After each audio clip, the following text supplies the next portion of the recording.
인사드리겠습니다. 안녕하세요. 자, 오늘 함께 교제할 말씀은 에베소서 4장 말씀입니다.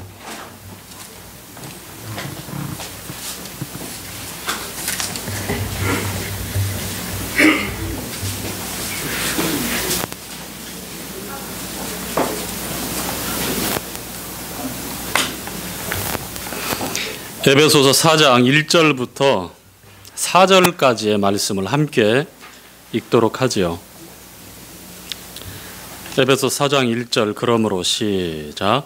그러므로 주 안에서 갇힌 내가 너희를 권하노니 너희가 부르심을 입은 부름에 합당하게 행하여 모든 겸손과 온유로 하고 오래 참음으로 사랑 가운데서 서로 용납하고 평안에 매는 줄로 성령이 하나 되게 하신 것을 힘써 지키라. 몸이 하나요 성령이 하나임. 이와 같이 너희가 부르심의 한 소망 안에서 부르심을 입었느니라. 아멘.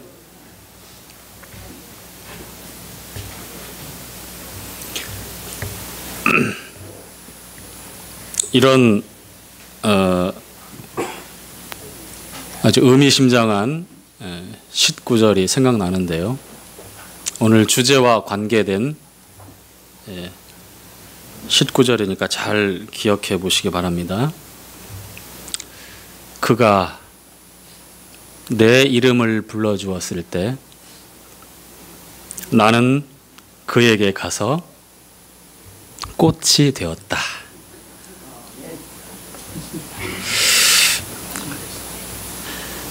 성도님들의 감성이 굉장히 밑바닥까지 가 있음을 제가 스치는 눈빛을 보며 확인했습니다.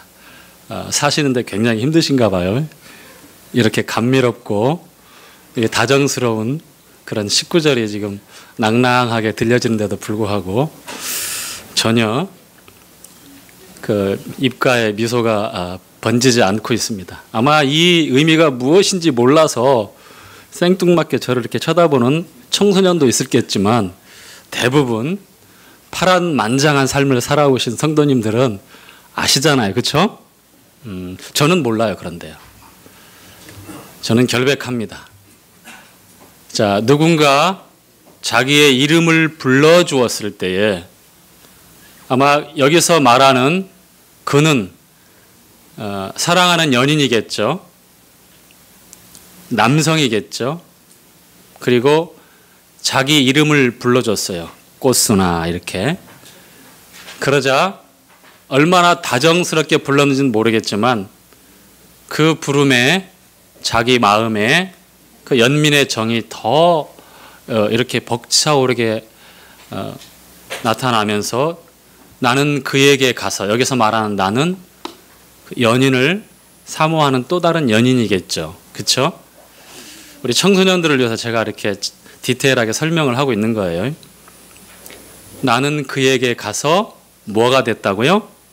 꽃이 되었다. 이렇게 아주 그 19절을 이렇게 제가 기억을 하고 있는 내용인데요. 무슨 내용인지 좀 알겠죠?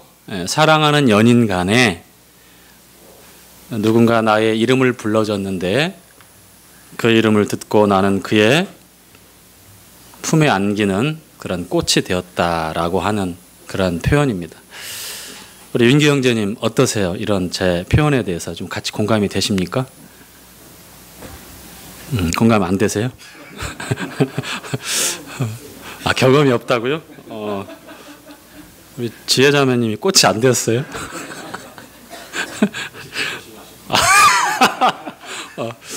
백합 같은데? 자, 그래요. 예, 오늘 주제는요, 부르심이라고 하는 주제입니다. 부르심, called. 누가 누구를 불러주었을까요? 그리고 그 부르심을 받은 사람은 누구이며 지금 정말 꽃이 되어 있는지. 우리 주님이 우리를 부르셨습니다. 그렇죠? 그 부름에 우리는 응답했고 주님 품에 안기는 꽃이 된 거죠. 맞습니까? 이건 세상 사람들이 은유적으로 자신의 애틋한 감정을 표현하는 몇 마디의 글자로 표현했을지 모르지만 우리는 성경을 보면 하나님의 말씀에 우리를 부르신다. 우리를 부르셔서 그 품에 품는 꽃이 되게 하시기 위해서 우리를 부르셨구나라는 것을 알 수 있습니다. 그렇죠? 자, 우리는 상대방을 부를 때에 어떻게 부르죠? 어이! 이렇게 부르면 굉장히 정감은 고사하고 상당히 무시하는 그런 부름입니다. 어이! 이렇게 부르면 되겠습니까? 아니죠? 자, 상대방을 부를 때 그 상대방의 이름, 호칭이 있죠. 그렇죠? 이름이 아니어도 그 이름에, 그 신분에 걸맞는 호칭을 우리는 부릅니다. 그렇죠? 자, 하나님은 하나님, 아버지, 우리 하나님은 우리를 어떻게 부르시죠? 어이! 이렇게 부르십니까? 예, 아들아, 또! 내 이름, 본인의 이름 그대로 부르십니다. 그렇죠? 자, 그런데 성경의 여러 부름 중에 보면 특별히 이스라엘을 부르실 때에 변하지 않고 부르시는 그러한 호칭이 있어요. 어떤 호칭인지 아시죠? 자, 야고바. 뭐라고요? 야고바. 야고바. 이스라엘의 12조상의 아버지죠. 야곱으로부터 물론 아브라함, 이삭 그리고 야곱 이렇게 3대에 걸쳐서 약속의 계보가 이어지지만 이 야곱이라고 아브라함아, 이삭아, 이스라엘을 향해서 이렇게 호칭해서 부르지는 않습니다. 야고바라고 불러요. 그런데 우리가 잘 알다시피 이 야곱은 이삭의 아들이지만 그와 함께 이란성 쌍둥이 형이 있어요. 일란성 쌍둥이는 눈, 코, 입, 외모가 똑같아요. 심지어 성격도 거의 비슷해요. 그런데 이란성 쌍둥이는 한 엄마 배에 똑같은 날, 똑같은 시간에 태어났지만 생김새도 다르고요. 성격도 달라요. 야곱의 형이 누구였죠? 에서. 에서는 들사람이라고 표현되는 것처럼 산의 대장부였어요. 전신이 붉고 온몸에 테스토스테론이라고 하는 남성 호르몬이 아주 왕성하게 분비되어지는 그러한 들사람. 반면에 야곱은 종용하고 장막에 거하는 사람으로 이렇게 성경은 말씀하고 있습니다. 그런데 여러분, 야곱이라고 하는 그 이름의 뜻이 무엇인지 아시죠? 무슨 말이죠? 발목을 잡았다. 거기다가 가로 열고 속이는 자. 좀 더 리얼하게 우리가 더 쉽게 이해할 수 있는 말로 사기꾼, 가로 닫고. 야곱의 이름의 뜻이고 야곱의 삶의 어두운 부분이고 약함이고 허물이에요. 그는 그렇게 평생을 살아갔고요. 하다 안 되면 결국에는 마지막에 두 손 들고 하나님 도와주세요. 이런 사람이었어요. 야곱을 보면 볼수록, 야곱을 생각하면 생각할수록 그것은 다름 아닌 저라고 하는 것. 우리 중에도 보면 아마 그렇게 공감하는 그런 성도님들이 많이 있을 것입니다. 참 보면 하나님께서도 에서에게 이 족장의 한 부족을 이끄는 용맹함과 또 이 많은 공동체에서 따를 수 있는 그 지도력을 가진 에서에게 장자권이 있었고 그 장자권에 따라서 그 약속의 계보가 이어질 텐데 불행하게도 이 에서는 하나님을 경외하는 믿음이 없었습니다. 장자권을 소홀히 여기는 망령된 에서의 행실, 즉 세속적인 세상적인 가치로 평가하고 선택해서 살아가는 그러한 가치관을 가진 사람이었어요. 주변 사람들에게는 인기 있고 인정받고 훌륭한 리더가 될 만한 모르겠지만 하나님 편에서 봤을 때는 아니었어요. 반면에 야곱은 이거 변변치 못해서 잘할까? 이렇게 걱정하게끔 만드는 굉장히 내성적인 부분이 있었지만, 그리고 잔꾀를 동원해서 이기적인 욕심을 이루기 위해서 그렇게 살아가요. 많은 지혜를 꾸며서 자기 살 길을 개척하고 또 그 자기가 가지고 있는 것을 빼앗기지 않게 해서 그렇게 살아가는 생을 삽니다. 어떻게 보면 야곱의 이 삶에 대해서, 야곱의 인격을 보면 하나님의 약속이 머물러 있다고 하는 것이 조금은 불합리할 수 있습니다. 그럼에도 불구하고 이 야곱은 장자권이라고 하는 것, 즉 하나님의 약속, 하나님의 말씀이 있는 이 장자권에 자기의 모든 관심과 자기의 모든 힘을 다 쏟았어요. 다시 말하면 보이지 않는 하나님의 그 축복을 얻기 위해서 그렇게 마음을 쏟고 그렇게 관심을 갖고 살았던 사람이 야곱입니다. 어떻게 이럴 수가 있나라고 모순적일 수 있지만 우리 사람이, 우리 인생들이 갖고 있는 모순이에요. 자, 그런데요, 하나님께서 이스라엘을 부르실 때에 변하지 않고 처음부터 끝까지 야복강 나루턱에서 이 야곱이라고 하는 인물의 이름을, 이 야곱, 속이는 자, 사기꾼이라고 하는 이 이름의 뜻을 가지고 있는, 평생에 그렇게 자기 힘만 의지하고 자기 꾀를 의지하고 살았던 이 야곱을 환도뼈를 쳐서 이제 네 힘이 아니라 나를 의지하고 살아라. 환도뼈를 쳐서 하나님께서 그 삶을 바꾸십니다. 예, 바꿔져요. 우리 이 대퇴부에 있는 힘줄이잖아요. 엉덩이 연결된 힘줄. 이 환도뼈가 그겁니다. 그래서 힘을 쓸 수가 없어요. 한 다리를 불편하게 하는 평생의 장애를 안고 살아요.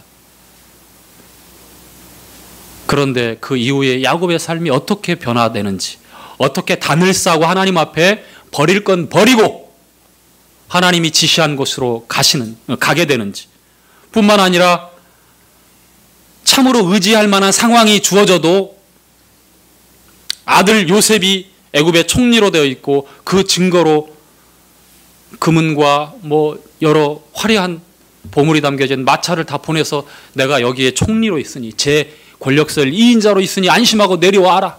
이 가뭄 때 내가 아버지와 식솔들을 다 보호하겠다라고 하는 그런 약속으로 보낸 그 사실을 확인했음에도 불구하고 내려갈 때 하나님께 확인해요. 정말 내려가야 됩니까? 왜냐하면 자기 조상들이 애굽에 가서 실패하기 때문에. 애굽은 세상을 상징하고요, 기름지고 풍성한 것이 있어 보이지만 성도의 삶에 해악을 끼치는 그와 같은 환경과 그와 같은 자리에 넙죽 내려가는 것이 아니라 정말 하나님 내려가도 되겠습니까? 라고.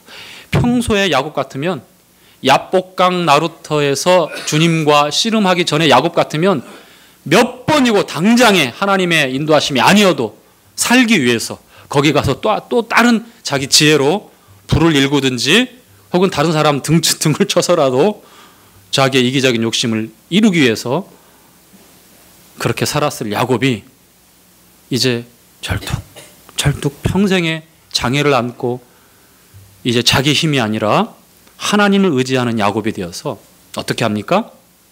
단을 쌓고 주님께 물어요. 내려가도 되겠습니까? 하나님이 허락하죠. 자, 장황하게 야곱에 대해서 설명을 하는데 배경으로 이렇게 설명을 드려야 하나님이 그럼에도 불구하고 이 이스라엘을 야곱이라고 왜 부르시는지를 우리가 먼저 알아야 주님의 우리를 부르신 부르심이 감사한 거예요. 평생에 그 부르심에 응답해서 믿음으로 살 수 있는 겁니다. 자, 야복강 나루터에서 하나님이 져주시기 위해서 이기지 못하는 게 아니에요. 져주시는 거예요. 눈높이에 맞추시기 위해서 결국은 밤새도록 씨름하다가 환도뼈를 치고 이제는 축복하면서 떠나시는데 네 이름을 다시는 야곱이라 하지 않으리라. 뭐라고 부른다고 하셨어요? 이스라엘. 이스라엘이란 말 뜻이 하나님과 견주어 씨름했다라고 하는 뜻이에요. 어떻게 보면 굉장히 교만하고 사람 편에서 있을 수 없는 일이라고 생각될 수 있지만 하나님께서 그렇게 야곱을 축복하시겠다는 거예요. 야곱의 삶에 하나님께서 주인 되셔서 이제는 너를 인도하겠다는 거예요. 자, 이스라엘이라 부르리라 했어요. 그래서 오늘날까지 나라 이름까지도 유대인들이 이스라엘이라고 하는 그런 나라명으로 이렇게 건국해서 그렇게 지금까지 보존되고 있는 것입니다. 그런데 이사야서에 보면 이사야서에 보면 야곱아 두려워 말라. 심지어는 너 지렁이 야곱아, 지렁이 같은 야곱아. 한번 찾아 읽어봐야 되겠죠? 자, 이사야서 43장인가요?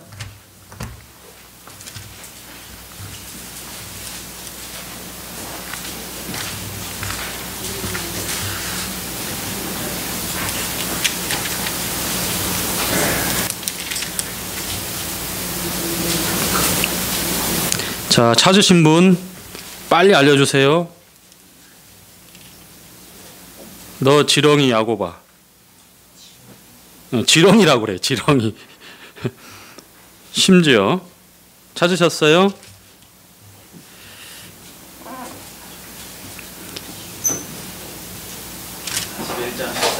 (41장 14절) 43장이 아닙니다. 41장 14절 여기 있네요. 자, 함께 읽을까요? 시작.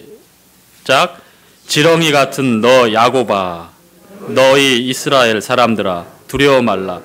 나 여호와가 말하노니 내가 너를 도울 것이라. 내 구속자는 이스라엘의 거룩한 자니라. 자, 지렁이 같은 너 야곱아. 자, 우리 동욱이 형제, 제가 동욱이 형제한테 지렁이 같은 너 동욱아 이렇게 하면 어떨 것 같아요? 좋지 않을 것 같아요? 자, 이렇게 부를 때 그걸 부름을 받은 개인이 어떻게 생각되겠어요? 상당히 불쾌할 수도 있죠. 그렇죠? 그런데 왜 이렇게 하나님이 야곱이라고 하는 이스라엘 백성을 향해서 지렁이 같은 너 야곱아라고 이렇게 호칭하면서 부르셨겠느냐 이 말씀입니다. 아셔요.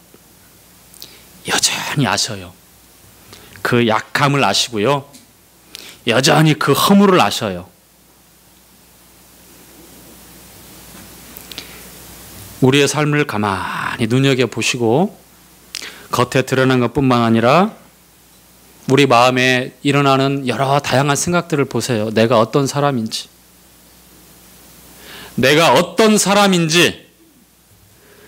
하루에도 어떤 생각을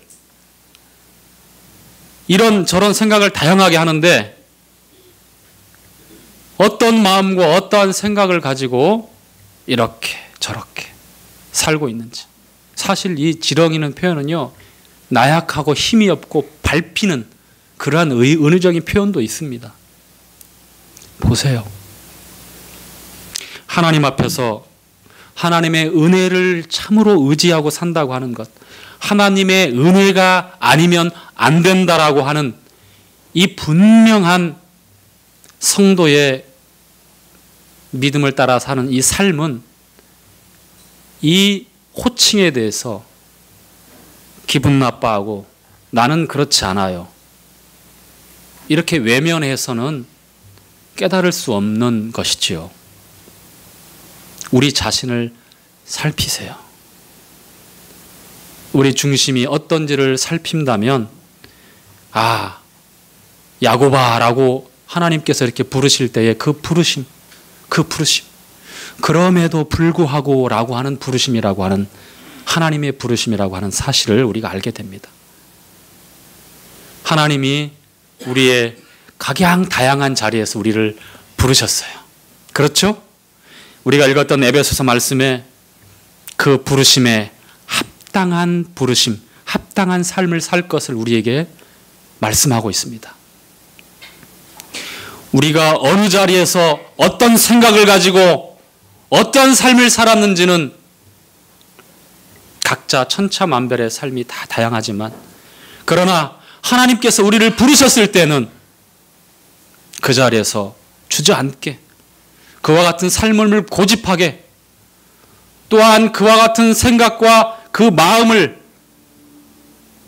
그대로 자기 자신에게 다 허락하고 살아라고 살면서 내버려 두시는 부르심이 아니라고 하는 거예요. 부르심에 합당한 삶. 또한 이 삶은 종국의 성도들의 삶에 한 부르심이며 부르심의 한 소망이다라고 4절에 그렇게 말씀을 하고 있습니다. 부르심은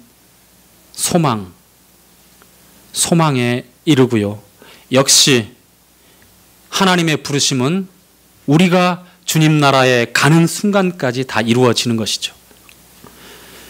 성도들의 죽음을 우리는 뭐라고 얘기하죠?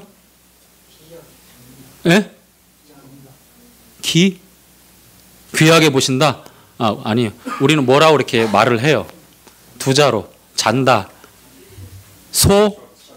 소천이란 말이 무슨 말인지 아십니까? 그렇죠. 하늘의 부르심이라고 얘기해요. 이렇게 표현합니다. 부르심. 누가 부르셨어요? 성도들이 누구의 부름을 받고 주님 나라에 갔습니까? 우리는 죽었다, 사망했다, 망했다라고 얘기를 하지 않습니다. 소천하셨다, 소천했다라고 얘기를 해요. 데살로니가 전서에 보면 그 부르심이 정확하게 나와 있어요. 그렇죠.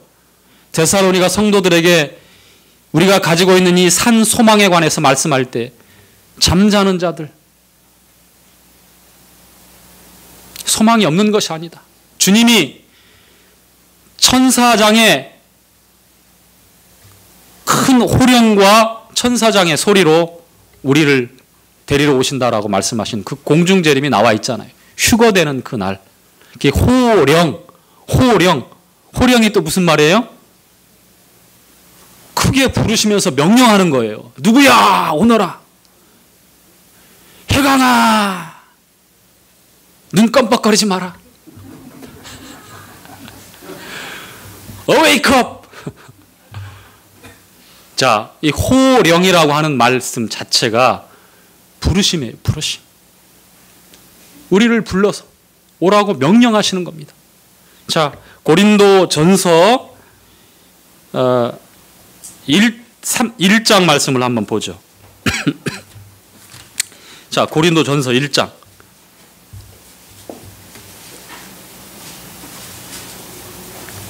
1장 1절부터 3절까지의 말씀을 함께 읽도록 하겠습니다. 하나님의 뜻을 따라, 시작.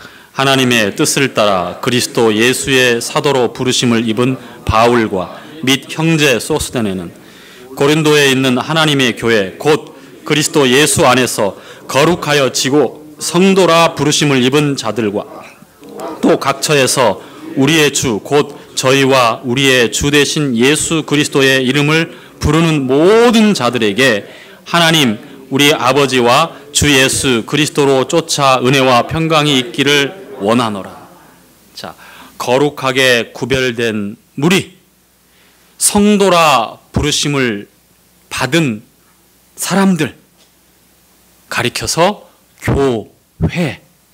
교회라고 얘기합니다. 아시겠죠?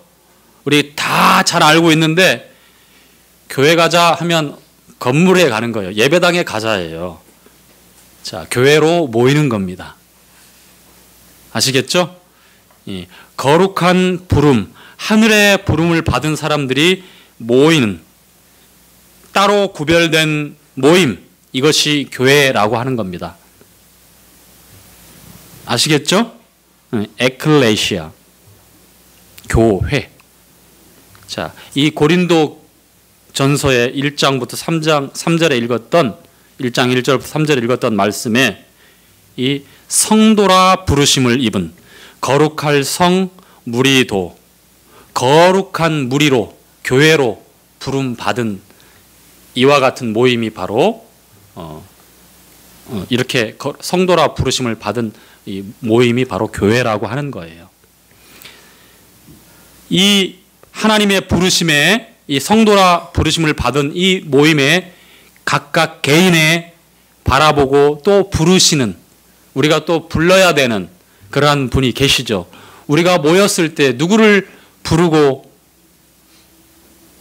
어떤 분의 또 부르심에 우리가 귀를 기울이죠? 예수 그리스도입니다.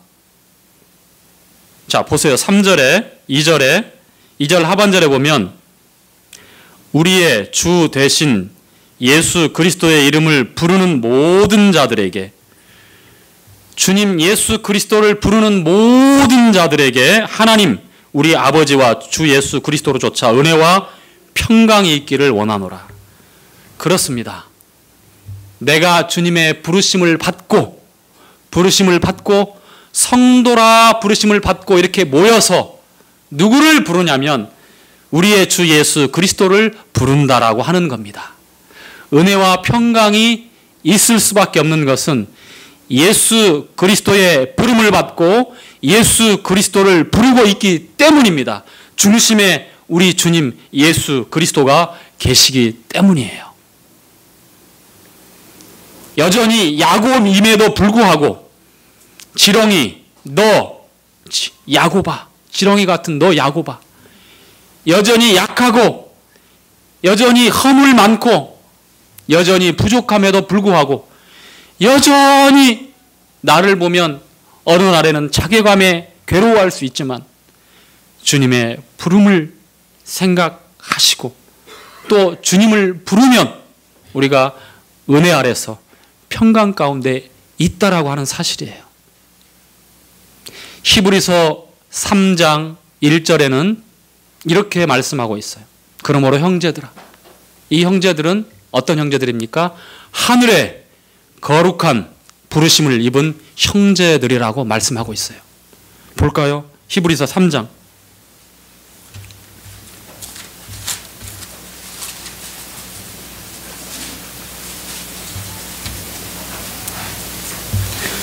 3장 1절 말씀. 시작. 그러므로 함께 하늘에 부르심을 입은 거룩한 형제들아, 우리의 믿는 도리의 사도시며 대제사장이신 예수를 깊이 생각하라. 자, 하늘에 부르심을 입은 거룩한 형제들아. 세상에 야곱인데, 지렁이 같은 너 야곱인데 거룩한 형제들아 라고 이렇게 선언하셨어요. 왜요? 하늘에 부르심을 받았기 때문입니다. 이게 은혜예요. 이게 놀라운 하나님께서 우리에게 베푸신 은혜라고 하는 겁니다. 그래서요 예수님을 부른다고 하는 것은 고린도전서 1장 28절 밑으로 나와 있는 하반절에 보면 이어지는 말씀이 있어요. 예수님은 하나님에게 나서 우리에게 의로움이 되고 우리에게 거룩함이 되고 우리에게 생명이 된다고 말씀하고 있어요. 저는 거기다가 우리에게 자랑이 되어지고, 제가 한번 읽어드리죠. 자, 28절에 나와 있는 내용인데요. 한번 잘 들어보세요.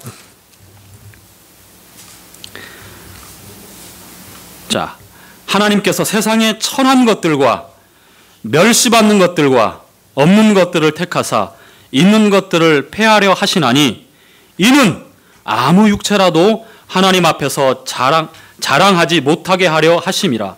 너희는 하나님께로부터 나서 그리스도 예수 안에 있고 예수는 하나님께로서 나와서 우리에게 지혜와 의로움과 거룩함과 구속함이 되셨으니. 지혜와 의로움과 거룩함과 구속함이 되셨나니. 누가요? 누가요? 내가요? 예수님이. 그 예수님을 누가 부른다고요? 여러분이 불러요? 내가 부르고 있잖아요.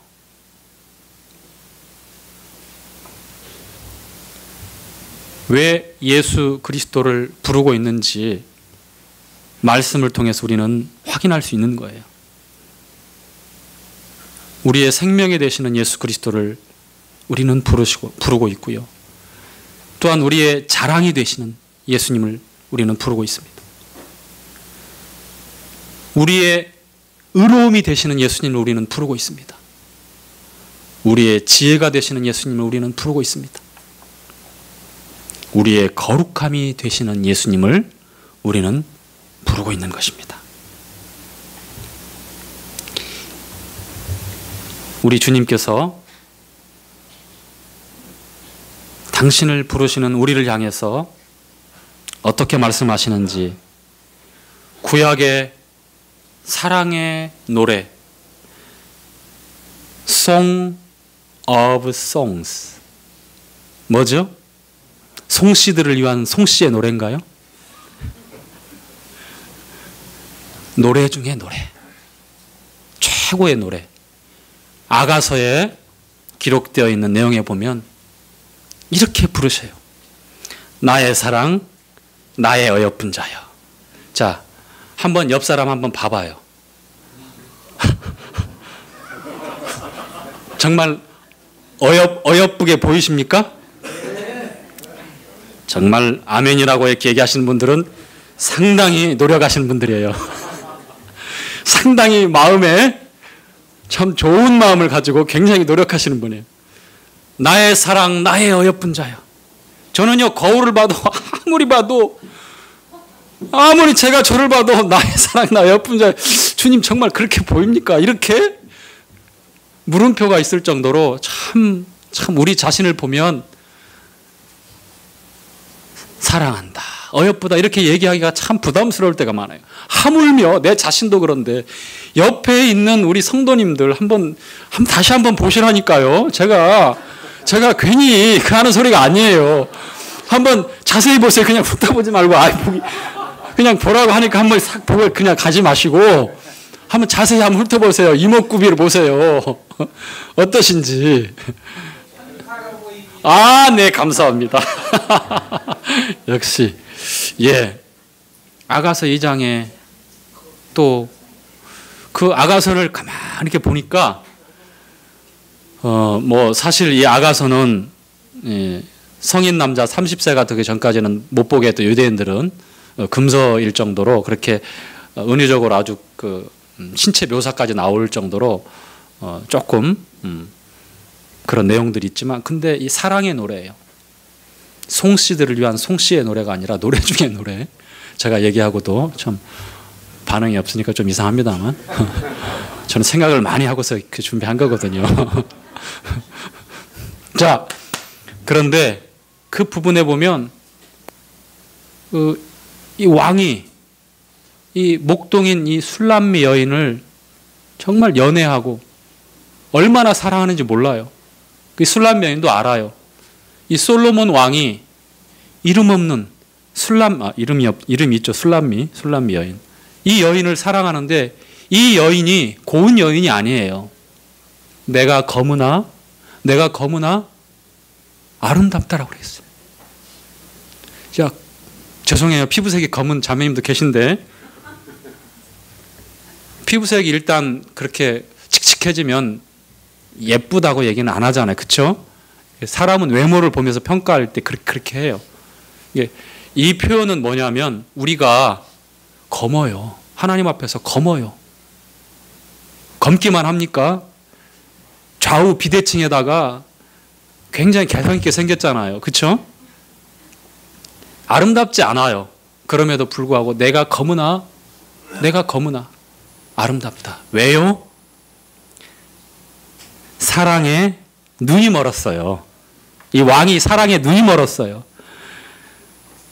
해에 상하고 햇빛에 강렬한 햇빛에 상해요. 남자들도 그 일을 하면 하루 종일 그 목동 일을 하면 상해요. 머릿결도 아름답지 않아요. 엘라스틴 해가지고 이렇게 뭐 나는 소중하니까 하면서 이렇게 가꿀 수 없어요. 피부도 마찬가지고요. 행색도 그렇습니다. 그럼에도 불구하고 이 술람미 여인을 향해서 이 타오르는 이 사랑을 어찌할지를 모르요. 어찌할 수가 없었어요. 연애하고 사랑합니다. 하나님께서 우리 인생들을 이처럼 사랑하사 soul love라고 하는 것 표현할 길이 없어요.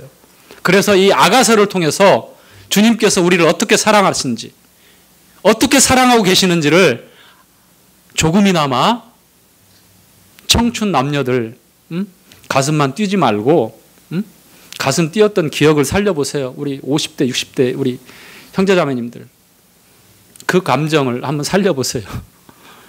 우리가 겪을 수 있는 이 연애 감정 이 사랑의 감정을 이 아가서를 통해서 보여주시면서 어떠한 사랑을 하시는지를 보여주고 있는 겁니다.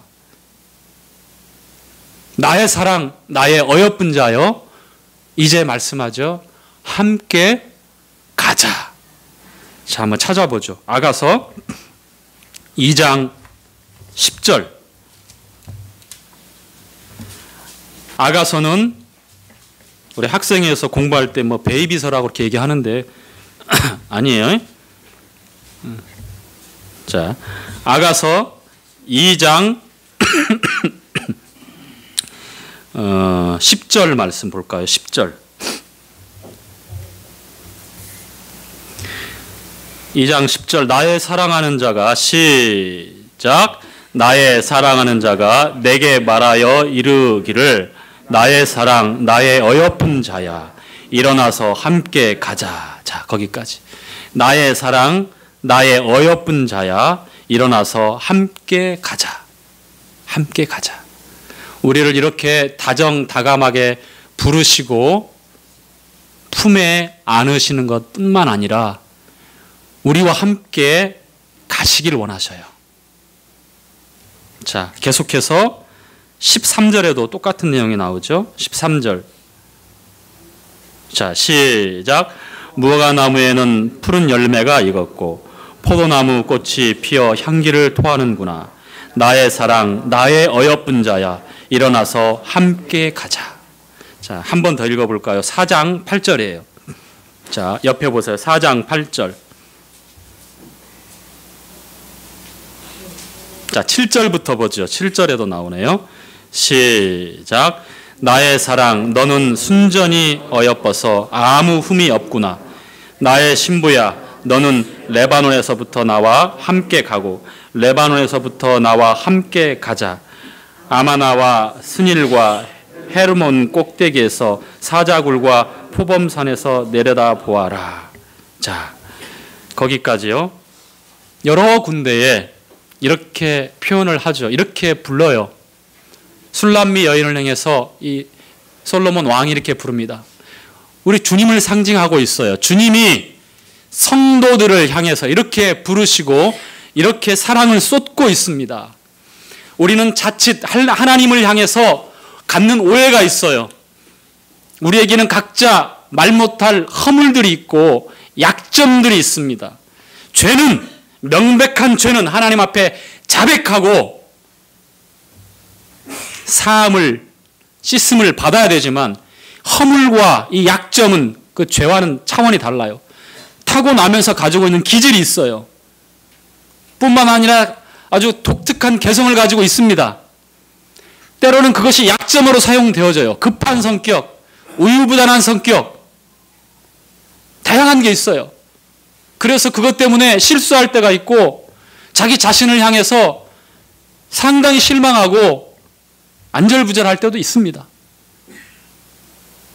그럼에도 불구하고 하나님은 내가 거룩하다, 내가 완벽하다. 왜 그러실까요? 왜? 예수 그리스도를 우리가 부르고 있잖아요. 부르심. 누구의 부르심을 받았습니까? 예수 그리스도의 부르심을 받지 않았습니까? 또 지금 여러분 누구를 부르고 있습니까? 예수 그리스도를 부르시고 있습니다. 하나님에게서 나신 예수 그리스도는 우리에게 지혜와 의와 거룩함과 의로움이 되고 생명이 되어지고 자랑이 되어지는 분입니다. 그래서 우리 성도의 삶이 변할 수 있는 것은 이런 믿음을 가지고 있을 때 변할 수 있는 거예요. 작심삼일이란 말 있죠? 그렇죠? 신년 초에 내가 성경을 올해는 일독을 해보리라. 그렇게 해서 몇 년을 노력했는데 안 돼. 보니까는 창세기 한 10몇 장까지만 싹 하면 3일 동안 읽은 거야. 우리가 그럴 수 있잖아요. 그렇죠? 주님은 우리를 아셔요.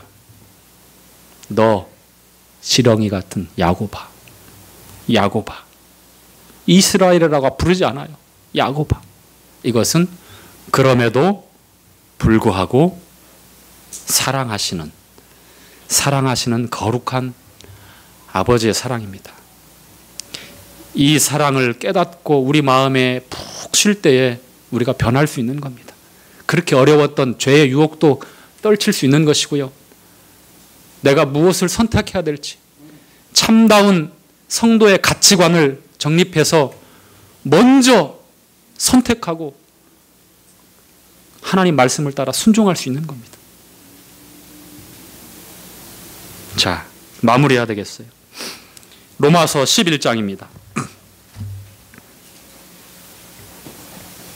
로마서 11장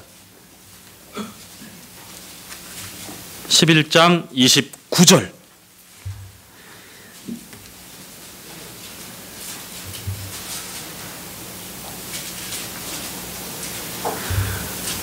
물론 전후 문맥을 다 연결해서 말씀을 보는 것이 가장 올바르게 볼 수 있는 거예요. 그런데 제가 이 부르심에 관해서 하나님의 마음을 한 번 더 확인하고 여러분에게 전하기 위해서 이 구절을 읽자고 하는 겁니다. 아시겠죠?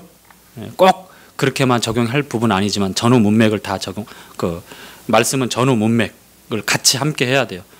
필요하다고 해서 단어 하나만 찾기 위해서 어느 성경 톡 빼가지고 쓰는 것은 잘못된 거예요. 아무리 거기에 적당하게 들어갈 말이라 할지라도. 자, 29절 하나님의 은사와 시작. 하나님의 은사와 부르심에는 후회하심이 없느니라. 자, 하나님의 은사와 부르심에는 후회함이 없느니라. 은사는 말 그대로 gift, 선물입니다. 또 부르심, called. 부르심에는 후회하심이 있어요, 없어요? 자, 주님이 우리를 부르셨죠? 자, 우리가 뭔가 조금 문제가 있어요. 그렇죠? 자, 주님 후회하시죠? 아이고, 괜히 불렀네. 아이고, 조금 이따가 부를걸? 그러시는 분일까요? 하나님이 그러시는 분입니까? 아니에요. 우리에게 주신 선물, 우리를 부르신 부름, 후회하심이 없어요. 하나님은 어제나 오늘이나 영원토록 동일하신 분이에요. 우리의 과거를 아시고 우리의 현재를 보고 계시고 우리의 미래를 아셔요. 그럼에도 불구하고 우리가 어떻게 살 줄을 미리 아셔요. 그럼에도 불구하고 우리를 구원하셨고 그럼에도 불구하고 사랑하시고 그럼에도 불구하고 영화롭게 될 때까지 우리를 보존하십니다. 우리가 믿음 가운데서 하나님 앞에 평안 가운데 나 자유 얻었네. 하나님의 사랑을 노래하고 나를 향해서 나의 사랑, 나의 어여쁜 자여라고 이렇게 불러주시는 주님의 사랑에 감동되면 평생에 누가 뭐라 하지 않아도 마음에서 주님을 향한 사랑과 주님이 사랑하시는 이 교회를 위함과 또 주님께서 우리에게 분부하신 이 복음을 위한 그러한 구체적인 삶을 살기를 소원하는 마음들이 일어나는 거예요. 아멘? 네. 마지막으로요. 주님이 이 세상에 누구를 부르러 오신지 아십니까? 여기에 앉아 계신 예외 없이 구원받은 성도님이나 그렇지 않은 가족들이나 누구든지 주님의 부르심, 이 세상에 주님이 왜 오셨는지, 누구를 부르시기 위해서 오셨는지를 잊지 않기를 바랍니다. 그리고 그 부르심은 우리에게도 동일하게 남겨주신 숙제입니다.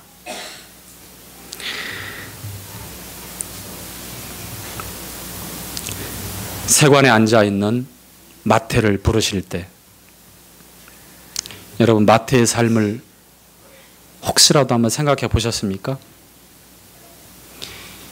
여리고성에서 열등감으로 똘똘 뭉쳐있고 남들에게 어려서부터 치여서 내 너희들에게 본때를 보여주리라 독한 마음을 품고 평생에 노력해서 지탄의 대상이 되어버렸지만 나름대로 성공한 세리장 삭개오를 부르시고 여기에 앉아있는 성도님 개인의 삶의 여정에 언젠가 부르셨잖아요. 인자에 온 것은 죄인을 불러 회개시키려 함이니라 라고 합니다. 회개. 돌아서서 하나님께 가는 삶을 위해서 주님이 우리를 부르십니다. 우리 성도의 삶에도 주님의 이 부르심이 늘 우리 삶에 있기를 바랍니다. 여러분 지금 어느 자리에 있습니까? 어떤 마음으로, 어떤 생각으로 어느 곳으로 가고 싶어 하십니까? 정말 주님이 함께 가자 하는 그 자리입니까? 나를 향해서 여전히 변하지 않은, 여전히 허물과 약점이 많은, 그래서 야곱일 수밖에 없는 내 자신을 나의 어여쁜 자여, 너는 완전하다,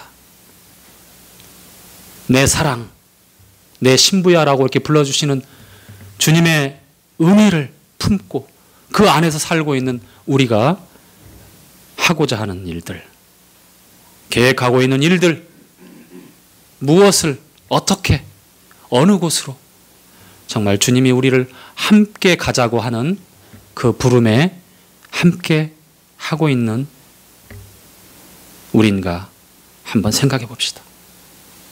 요한복음 10장에서 주님은 선한 목자로 이렇게 말씀하셨습니다.